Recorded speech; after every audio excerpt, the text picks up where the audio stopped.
我最近特别想吃烤鸭，但是饭店动辄188一只，吃一顿就给我兜掏稀碎，所以我高价买了个商业版配方，打算在家实现烤鸭自由。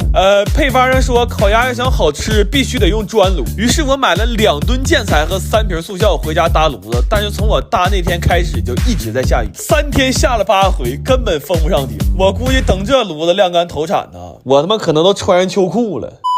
后来我和鸭子都有点等不及了，就决定路见不平绕道而行。我直接买了个烤鸭炉，然后这配方特意强调了，就一定要把气儿打匀，如果有条件的话，最好用嘴吹，这样口感会更佳。我严重怀疑这话就是骗同行的，但就在我怀疑这功夫，胖已经给自己吹没劲了。为了缅怀他和这只鸭子，我们非常认真的对待了每一个步骤。终于在30多个小时的制作过程之后，我们迎来了一只俏黑的狗黑鸭。我操！哎呀我！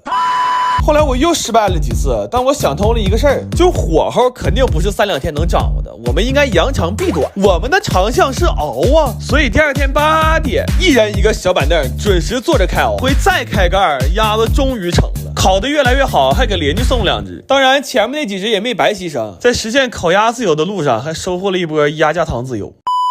后来这烤鸭出炉了，我1秒也等不了了，火速给它装盘上车了。这鸭子片的滋滋冒油，真要我命啊！特别是这鸭皮，这蘸满白糖吃可太爽。不过仅有的理智还是让我们保持住了一点仪式感，一口一饼酱不流嘴，是我们对这只鸭子最后的优雅了。真的，我吃这烤鸭的时候热泪盈眶的，想想我这几个月的经历啊，从美食博主干成真实博主，甚至还一度干过户外博主。我现在终于回到美食序列了，我操！